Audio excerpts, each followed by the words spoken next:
In terms of where the geographic area of the Book of Mormon lies, there's kind of this battle between the heartland and the Mesoamerican model. Both sides have evidences, but no proof. In this episode, Wayne May, who I would call an expert in the heartland model, gives evidences of the Adena tribe as the actual mound builders in North America and correlates them with the Jaredites and the Hopewell as the Nephites that sit at a very similar time frame to the Nephites. So we're going to go over several of those evidences that might support a Hopewell model. Now, as I was going through this episode, I did some research and went through the scriptures, and I used, of course, my favorite application for scripture studies, which is Scripture Notes. I'm able to have several different chapters and books open at the same time on the same screen. And then I've got Daniel, the AI assistant, which is, I can't imagine doing scripture study without AI. As an example, I did a simple query asking Daniel, the AI assistant, is the River Sidon the Mississippi River? It says in the Book of Mormon, River Sidon is mentioned several times, primarily in the context of Nephite and Lamanite history. It was a significant geographic feature flowing past the Nephite city of Zarahemla, and then it goes on and on and on. Don't do scripture study without scripture notes. Go to scripturenotes.com now. Here we go. All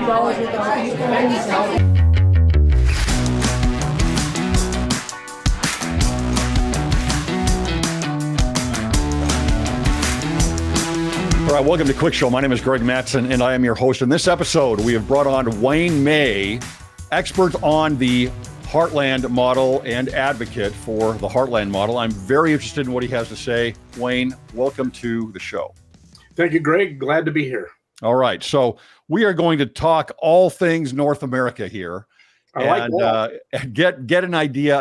I'm pointed to you by several other individuals about what you've discovered and researched on the Adena, on the Hopewell Indians, and really building a case for the Book of Mormon taking place in North America.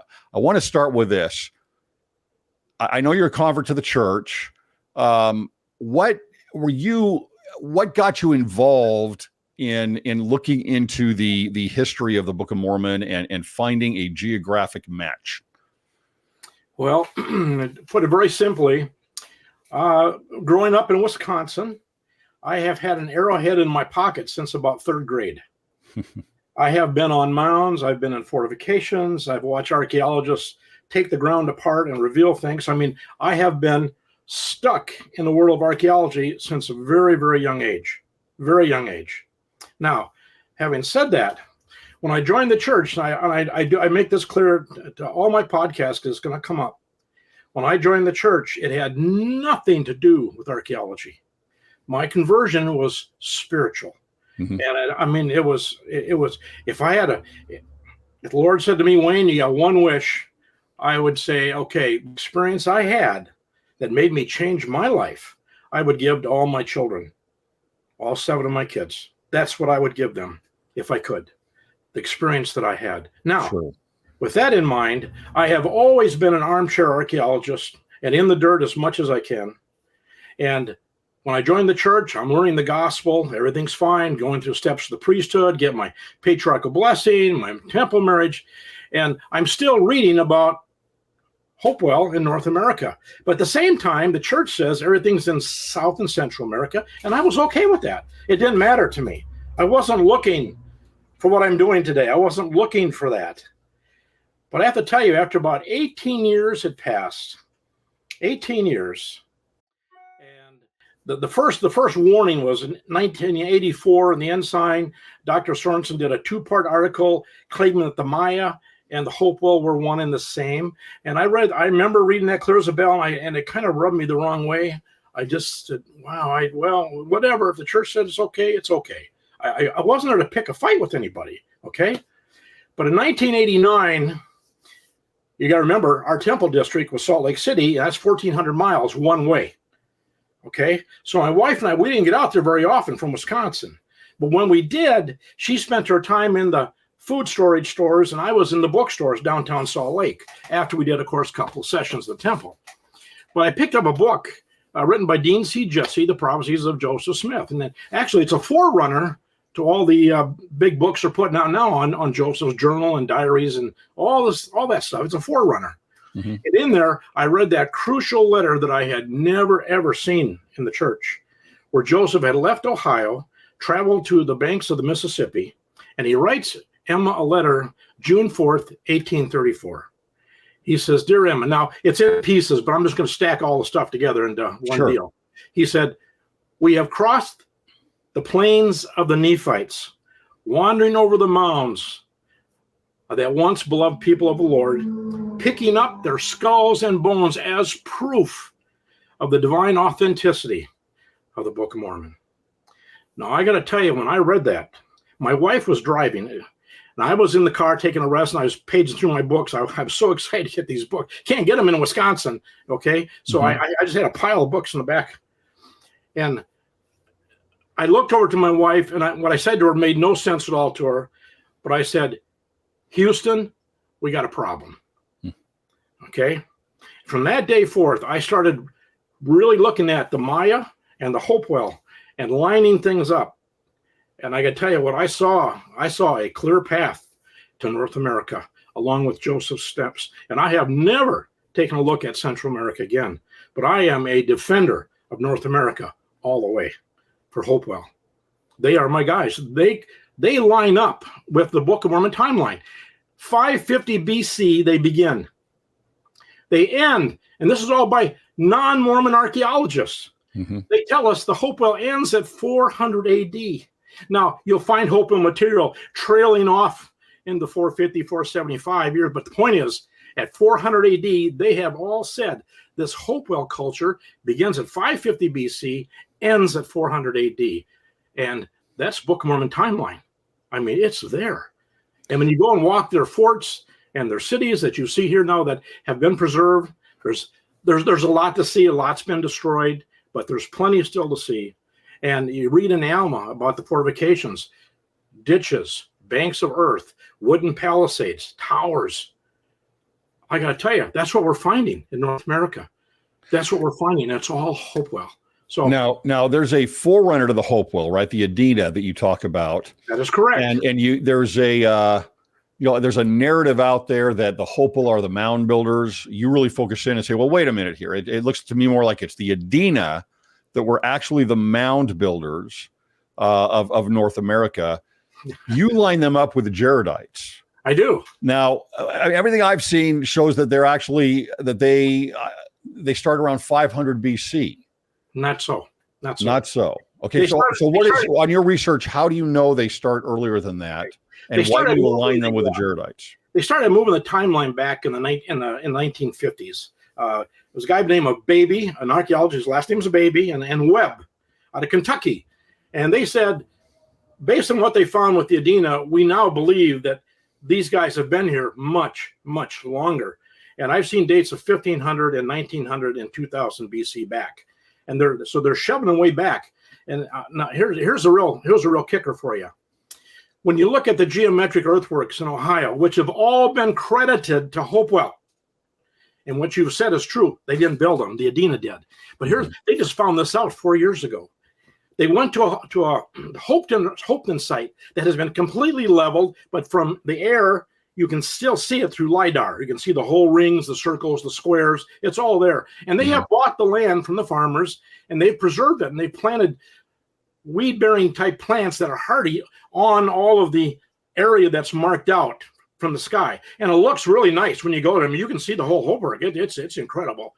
But the point is, when they started digging to date the ring, well, they got the first one back at about 150 BC. That was okay. And then they went back a little further, and they found a date hanging back at 250, 300 BC. Well, the problem with that, the archaeologists will tell you the Hopewell don't arrive in Ohio till 100 BC. And then worse than that, they go back another one, and they find a date of 375 BC. This is not Hopewell. This is Adena timeline. Now, I'm going to give the archaeologists credit. Most of the archaeologists in the Midwest are still claiming it's their paradigm that Hopewell did it all. And I'm saying that is not true, and it's going to come out. And the guys that are really leading the charge are the archaeologists in Indiana. If you go to the Anderson Mound site in Anderson, Indiana, you will see there an earthworks that's just like all the Hopewell earthworks, big circle, squares, the alignments are all there. And the boys in Indiana will tell you this was built by the Adena, remodeled and used by the Hopewell. Built by the Jaredites, remodeled and used by the Nephites. And why is that? Because it's set on a 13-month calendar. 13-month calendar comes out of the Middle East. What is set on the 13-month calendar? That's how they set all their dates, their festivals. Okay. That's a standard calendar for the Middle East, a 13-monther. Sure. And that's what's in our Hopewell earthworks and Adena earthworks, the calendar. Yeah, and you look at the dates of probably Zarahemla or Zedekiah's reign at 597, and then you look at the birth of Christ coming in around probably 4-ish BC, more in there. You've got to have a lunar calendar for that to make sense to lock in 600 years. That's right. Between Zedekiah and the birth of Christ. But okay, so going back to the Adena here, so what kind of artifacts do we have that would be Adena artifacts in these areas? Because I would imagine if you've got the Hopewell coming in, using these areas up and remodeling them, you're obviously going to have a bunch of Hopewell artifacts. Do we have the Adena artifacts as well? There are very few. Now, when it comes to stone and pottery shards, we have that for the Adena. Mm-hmm. Not a lot of other stuff left over because, first of all, we know for a fact we will open up a Hopewell burial mound, okay? And in there, we'll find stone artifacts that were made by Adena. So basically, just think about it. If you come here and you go to these places that have been destroyed and you find a lovely stone axe, are you just going to walk past? No, you're going to pick it up and you're going to use it. And we find Adena stuff being used by the Hopewell people because the axes are different. You can tell Adena axe from Hopewell axe. That's not a problem. Okay. So that's what you find. Now, what's even worse than that, and I don't have an answer for this, but for some reason, early on, the Smithsonian really went out and gathered up all the large skeletons they could possibly find. We have 200-300 records just in journals and newspapers alone, where a guy would dig up a 7-foot, 8-footer. He'd take him downtown in his village. They put him in the local drugstore so everybody could see him in town. These monsters, but we have hardly any bones left at all. I got one skull. It's in Terre Haute, Indiana, and it's owned by a dentist. And he's got the best teeth I've ever seen because he's taking care of the guy's teeth. And it's big. It's big. But the Adena guys, they're running real strong, 6 to 8 foot, real strong. Hopewell, our size, our size. Occasionally, once in a while, you'll find a big guy, once in a while. But basically, they're pretty much our size. And the Jaredites are supposed to be basically, you would say, giants. That is correct. You've got the large spectacles. You've got the large breastplates. It's for that Joseph Smith now, has. I do have something that is extremely important, and I wish I could show it to you. The Adena, for some reason, now they built the biggest mounds. They built the biggest ones, okay? And let's just say a rigger guy or run-of-the-mill guy, they would cover him with earth, but then they'd make a stone pile over him. It's called a cairn, C-A-I-R-N, a cairn. Now, that's typical Adena. However, they did a lot of things very strange in that they would take 12 men, they would dig a circle pit, and they put a large stone in the center of the pit.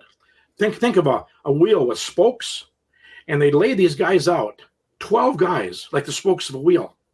Now, this has all been confirmed as Adena burials.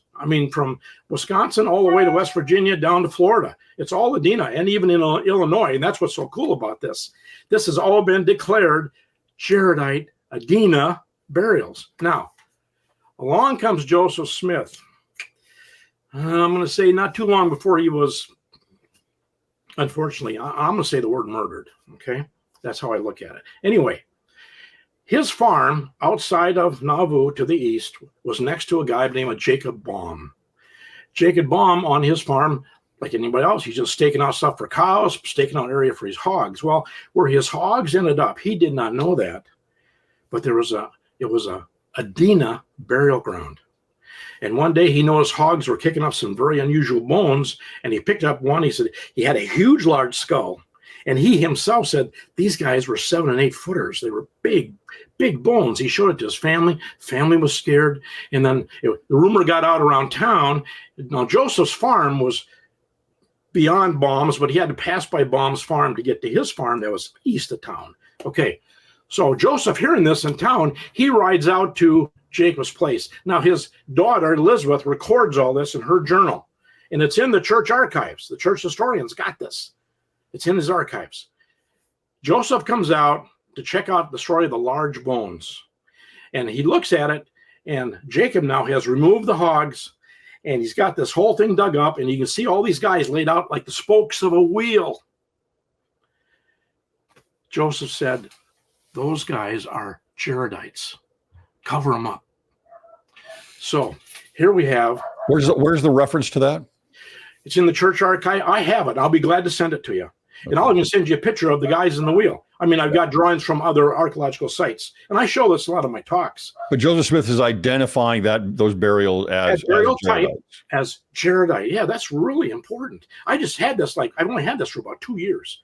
Mm-hmm. Matter of fact, we are at the actual site working to get permission to excavate. That's happening right now.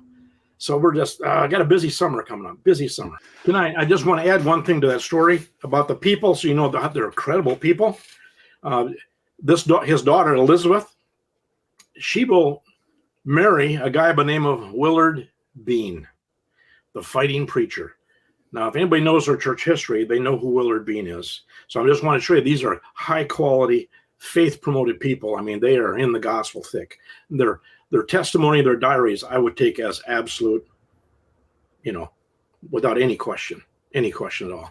But the whole diary, matter of fact, reason I got to it, descendants of Elizabeth Baum, it's probably 2.5, almost 3 years ago, it was in December, I get a call, and this guy tells me about this entrance in the diary for Elizabeth Baum about these big guys down by Nauvoo.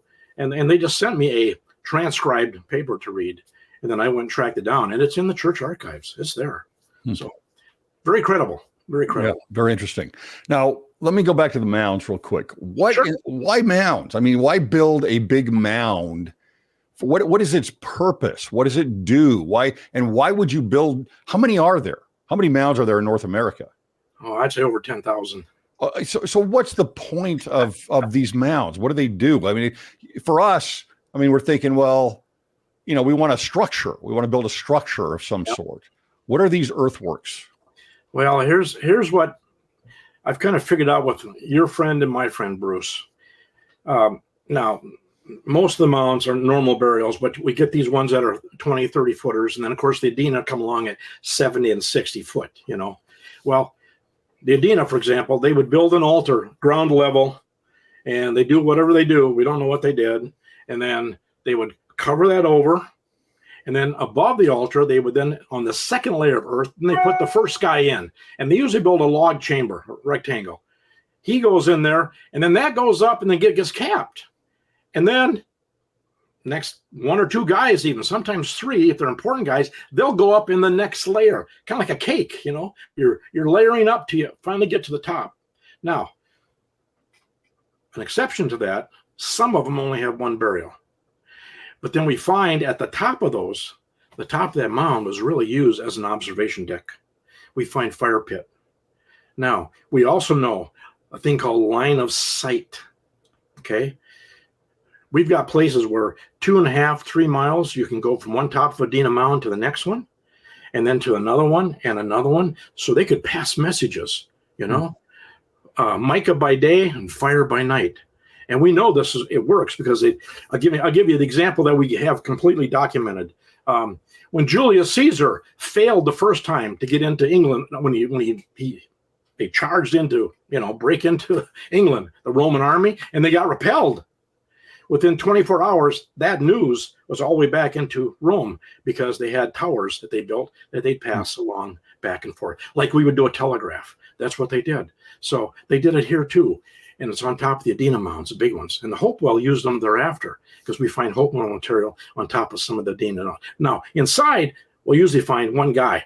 And then, historically, after the Adena are gone and the Hopewell are gone, we get your post-Book of Mormon people, and they'll come along and they'll say, well, we want to bury a loved one. And, you know, they respected all these mounds. They didn't mess with them. However, they would go up easy digging, I guess. And in the side of one of these things, they dig a hole and stick their loved one in there and then cover it over. And that's called an intrusive burial. We find a lot of intrusive burials in the big guys that are all post-Book of Mormon. And it's just the way it was. That's the way it developed. Now, Bruce and I, we came to this conclusion, and I really feel this is solid. When you talk about creation, and the earth is all water, and the Native Americans talk about the primordial mound, the first earth that rose up out of the water, and they use a turtle as a symbol. Well, what's a turtle look like? It's a mound, the back of a turtle. We feel there's a connection there religiously, spiritually, to remember creation. The mound, the primordial earth, to be like Creator. And that's kind of where we're at with that. And other than that, I really can't tell you. But that's our best shot. Okay, so the mounds are primarily burial grounds for the Adena.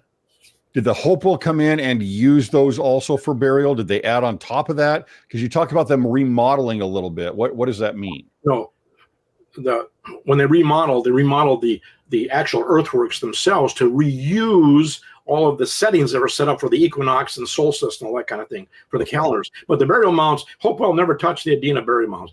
Forbidden, not happen. That will come after post-Book of Mormon, intrusive burials. The Hopewell have their own burial mounds, and very few of Hopewell burial mounds are next to Adena cemeteries. It happens a little bit, but not too often.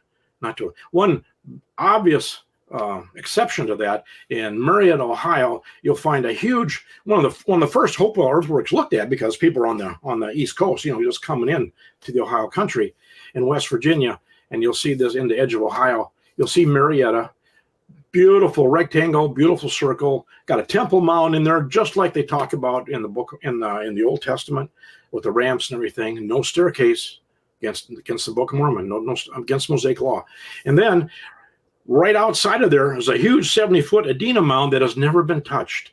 And the pioneers buried their dead, our 1,700 people, 1,800 people. They made a cemetery around this huge Adena mound, and it's inside a Hopewell structure. So it's it breaks all the rules. It breaks all the rules, but it's there. You can go see it. It's a beauty. And they even got a ditch that's still there all the way around it. And they've got a staircase going up the top, so you can go up the top and sit up on a bench there and, look at the area. It's kind of neat.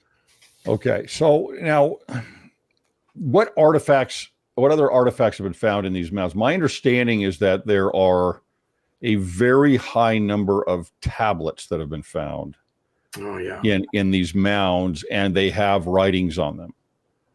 Is that right? That is correct. This month of my magazine called Land of Promise, I put a section there out of Alabama, how they've got brass plates that were saw and witnessed by the settlers in the 1800s, and the Native Americans still have them today. Of course, they won't let any white guys see them, but they tell you that they do have those brass plates. What brass plates are just, it doesn't mean it'd be so a bronze, probably. Yeah, something, whatever. But they've got them. We've had a lot of small stones with writing, and all the writing, by the way, has all been identified as Proto-Hebrew, Paleo-Hebrew, or straight Hebrew. I mean, it's just, and of course, that's all been declared fake. Nobody here before Columbus. That's what we're taught.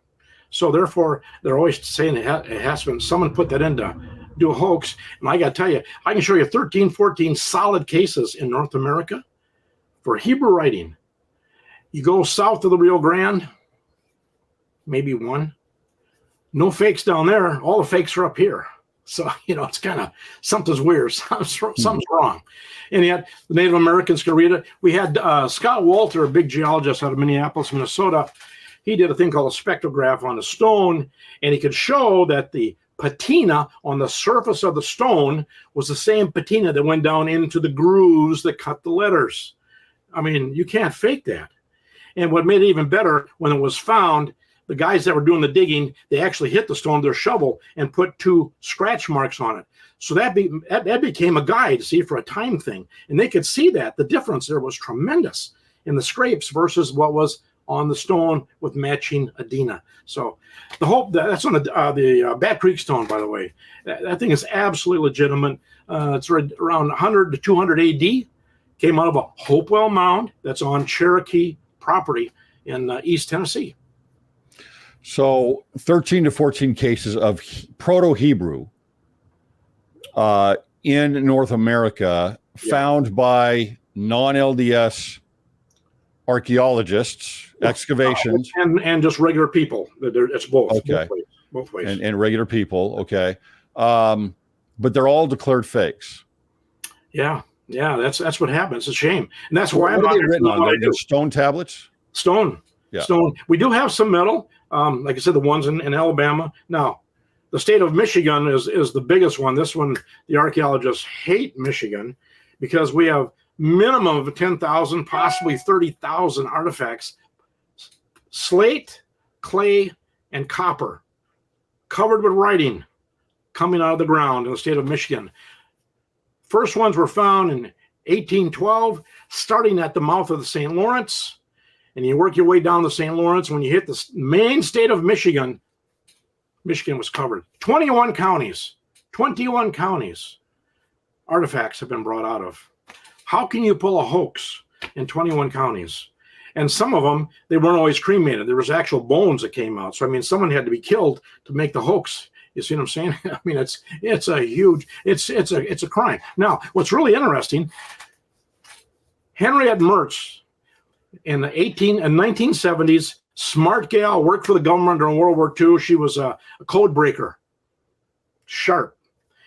She looked at the Michigan tablets because she was paid by a judge by the name of Black out of Chicago. He had a collection of plates. He said, Henrietta, I know you're schooled. I want you to spend some time. I'll pay your time. Look at these things. Tell me if they're real or fake. I want to know. And so Henrietta dove into it. She actually wrote a book on the Michigan tablets, which I republished, by the way, in my bookstore. And in there, she says these things are legitimate. I'm making a long story short. But what's really interesting, she said the language on the Michigan plates is Coptic based out of Egypt. The Coptic. Okay. Now we know who they are and we know their timeline, and it's old and it's good. It also would go through the Book of Mormon timeline. Now here's the real punch. And this just happened Coptic is based off of Greek. November 14th, right before Thanksgiving.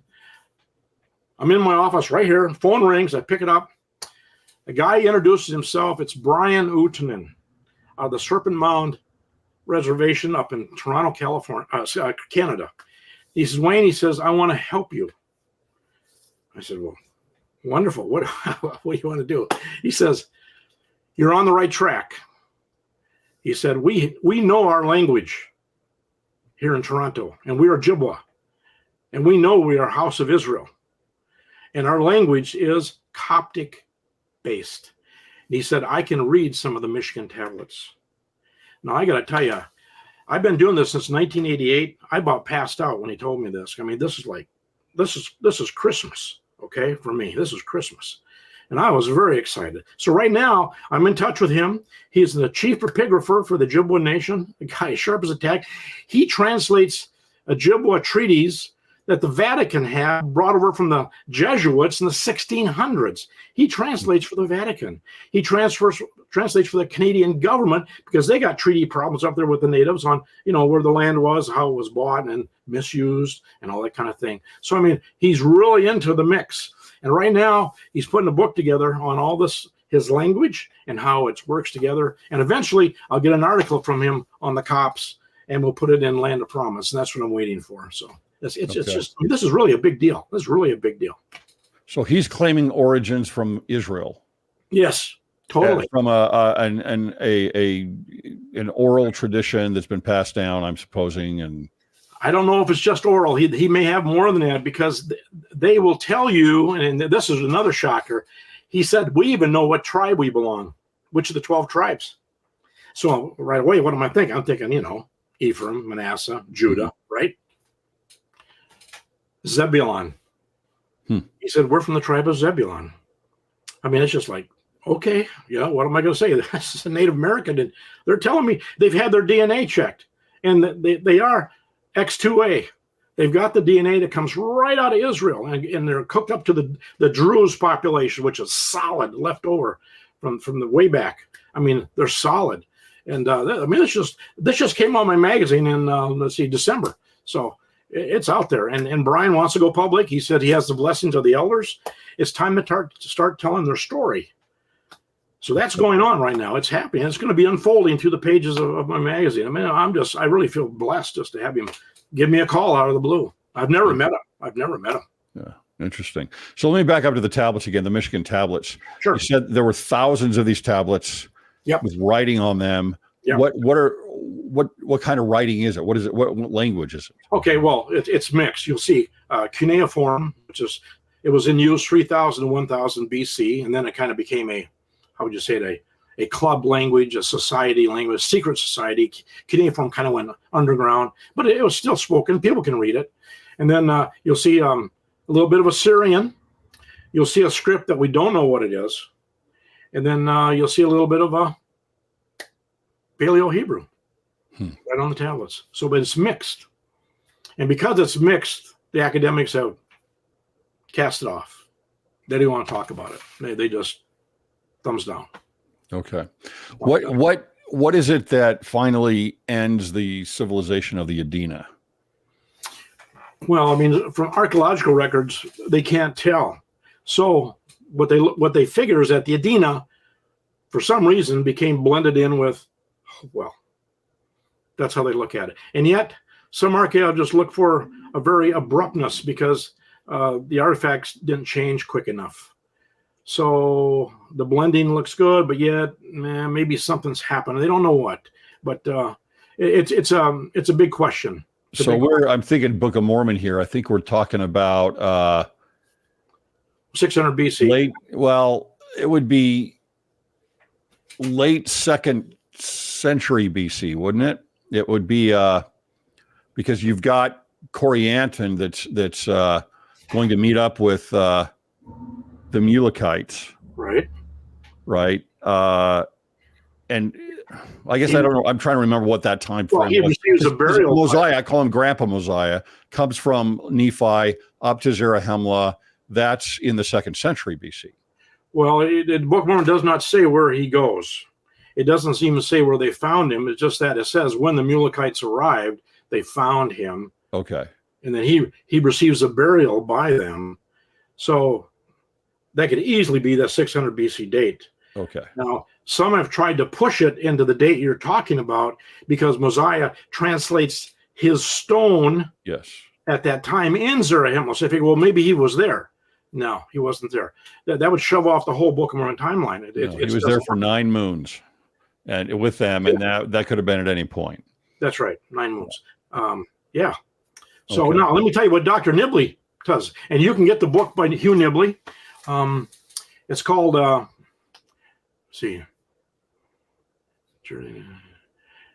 Lehi in the Desert.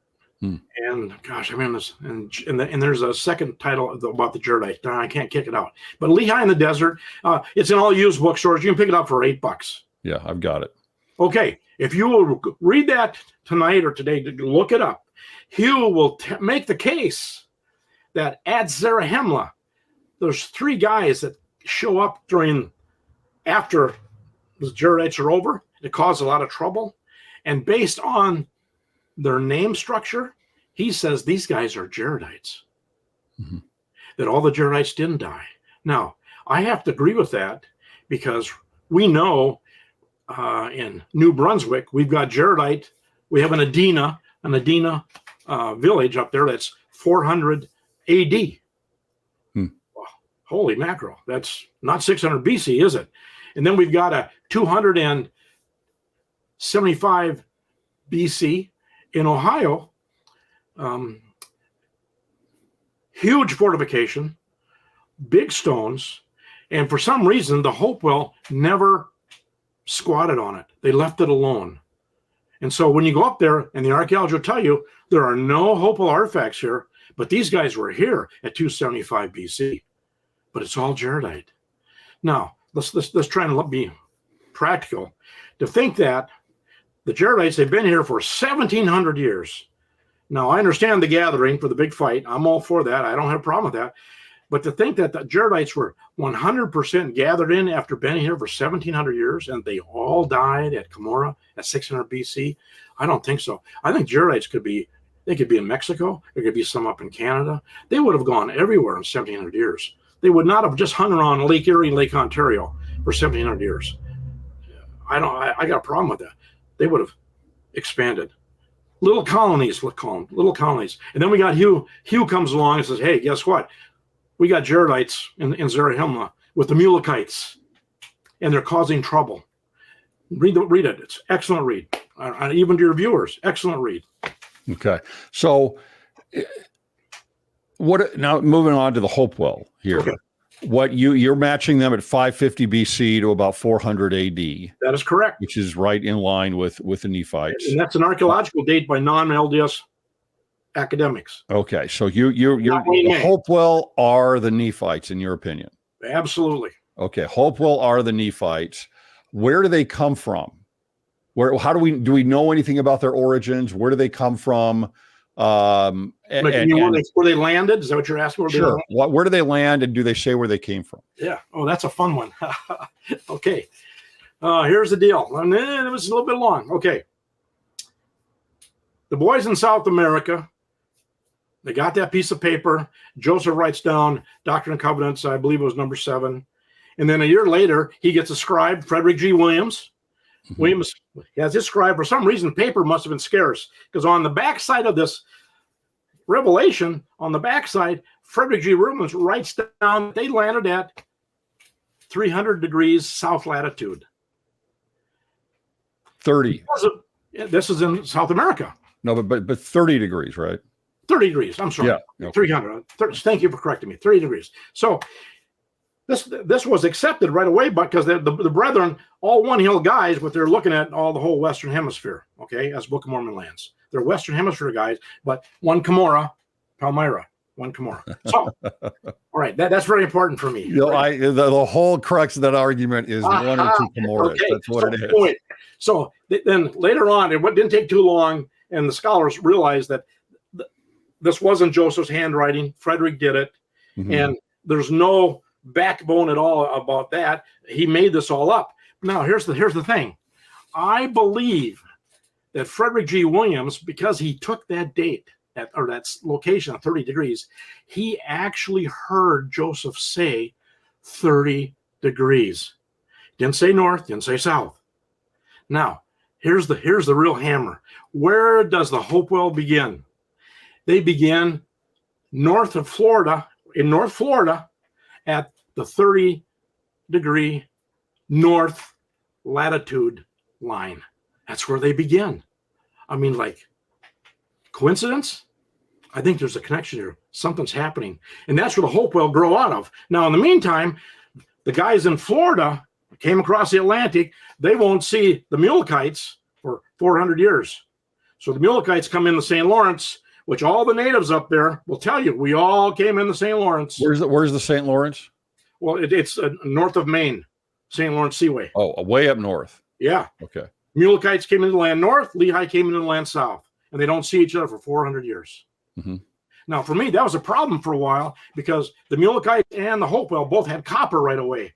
And I knew about the copper mines up in Upper Peninsula of Michigan. I thought, my gosh, if the Nephites are going up there to get their copper, they would have seen these guys much earlier.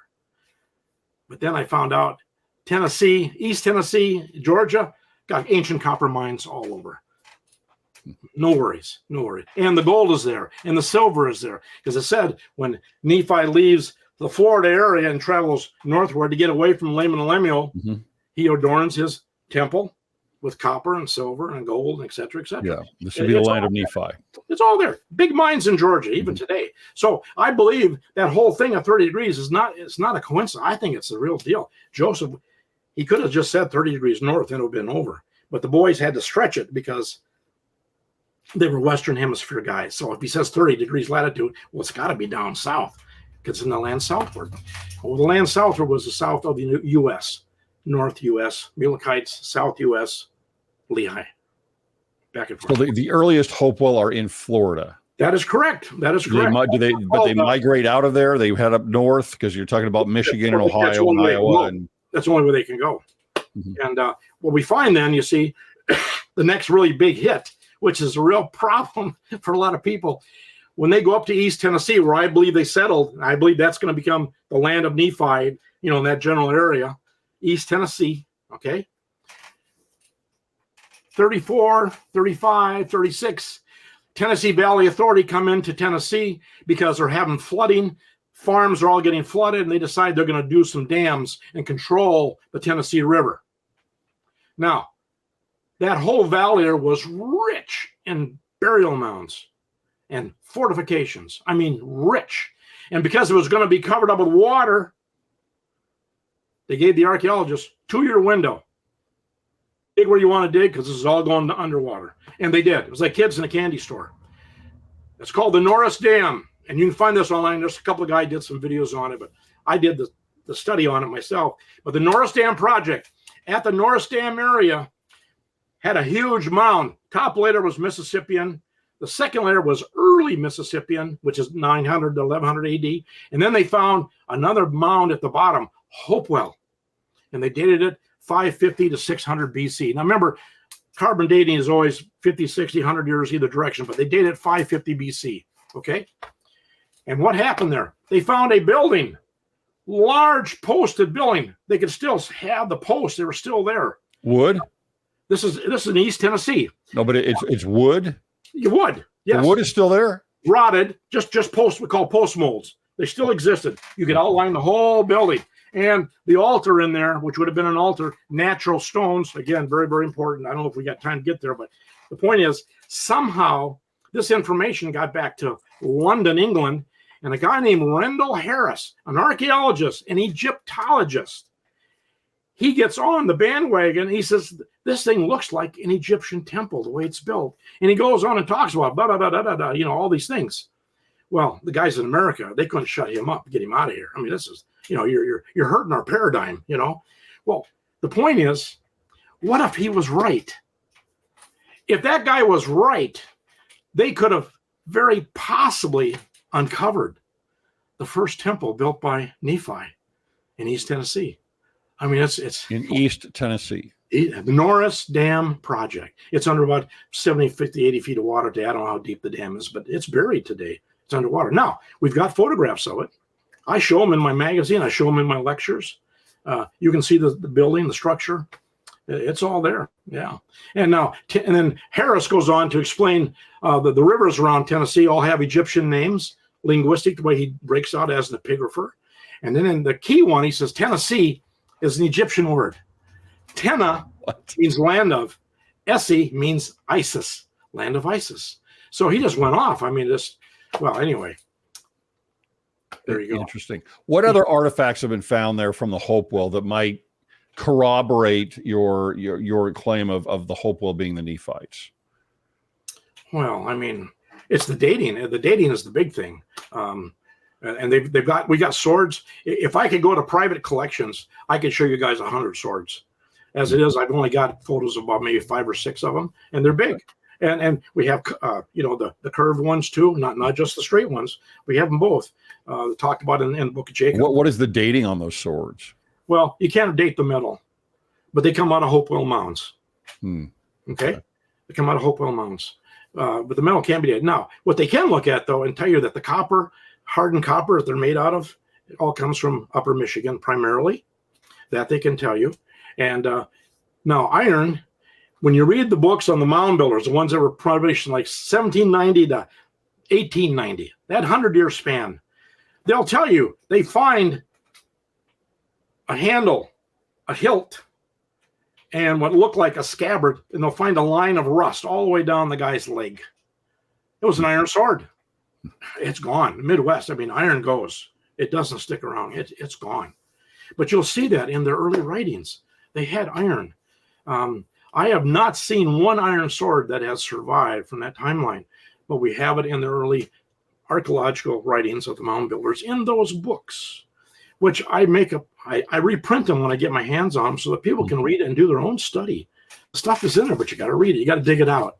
No one's going to spoon feed you, So Well, especially if there's a different narrative that's in place. That's right.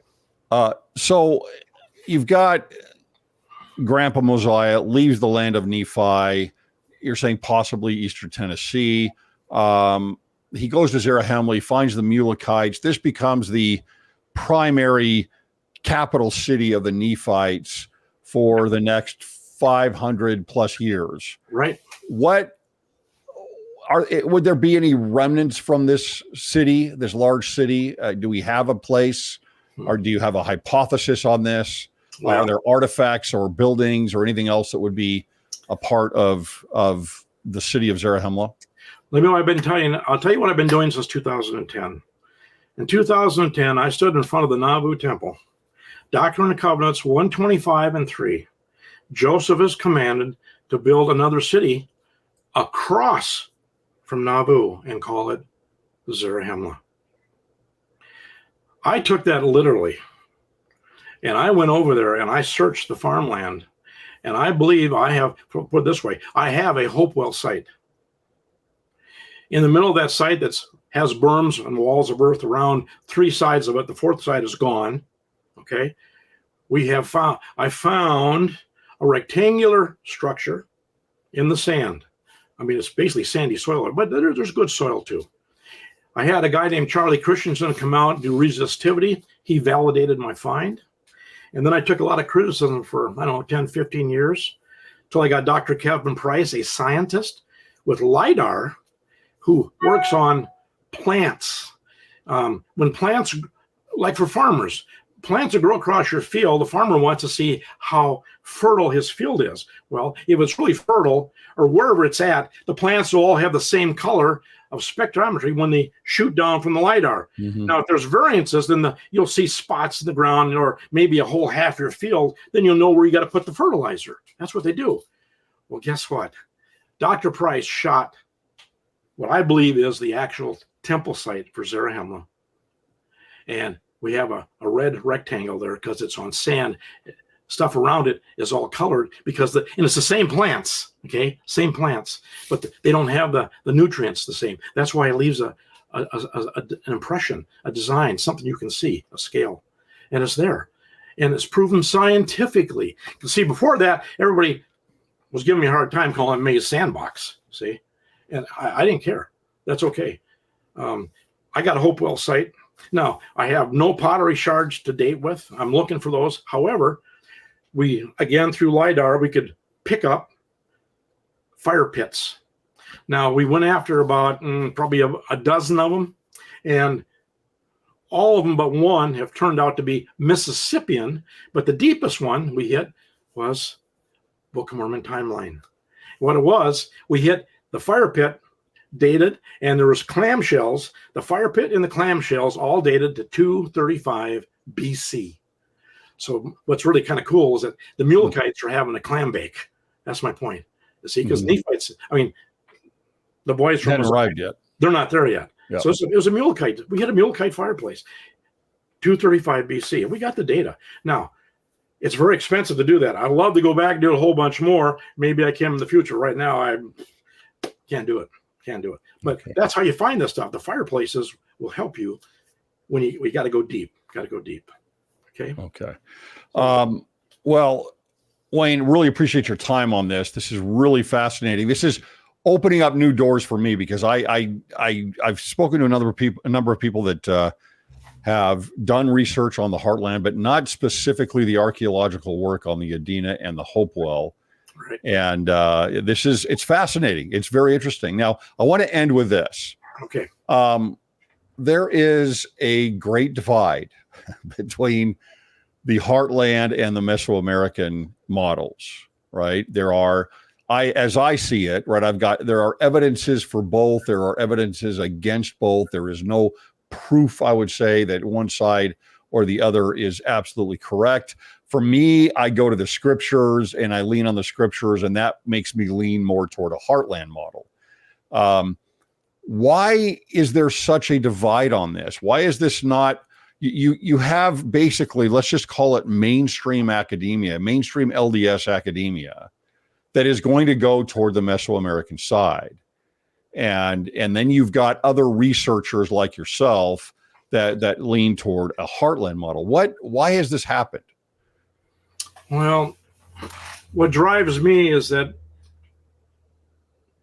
there are several things that Joseph Smith did, like I mentioned the letter, but that's not the only one. Mm-hmm. And I stay with Joseph. I follow Joseph. And to me, Joseph is a one hill guy. I mean, I don't know how else I can say it. And that's the way I see it. I mean, that's what we are. We're one hillers. You see, before I woke up in 1989, mm-hmm. everything was two hills. Mm-hmm. It was found the plates in New York, but all the battles took place somewhere in Mexico. And then I make fun of that because they've got 4 hills picked on there. They don't know which hill. So we have this little jingle: 1 Cumorah, 2 Cumorah, 3 Cumorah, 4. How many more? I mean, come on, guys, pick one. Show me the artifacts in Mexico. And they can't do it. They can't do it. Now, I can show you papers from Palmyra, New York, before the Book of Mormon was written, covers around Hill Cumorah, and 200 plus fortifications around Cumorah, defending it, all dated to 200 or 300 AD. That's our Nephi boys rushing in to protect the hill. The papers talk about all these farmers finding bone matter. They're finding axe heads and points by the bucket. Mm-hmm. I mean, it's in all the papers. And yet we're told there's no artifacts in New York. That's just not true. It's not true. I had a guy contact me, and I don't know if he's still alive. He was really old. He lives up by Bear Lake.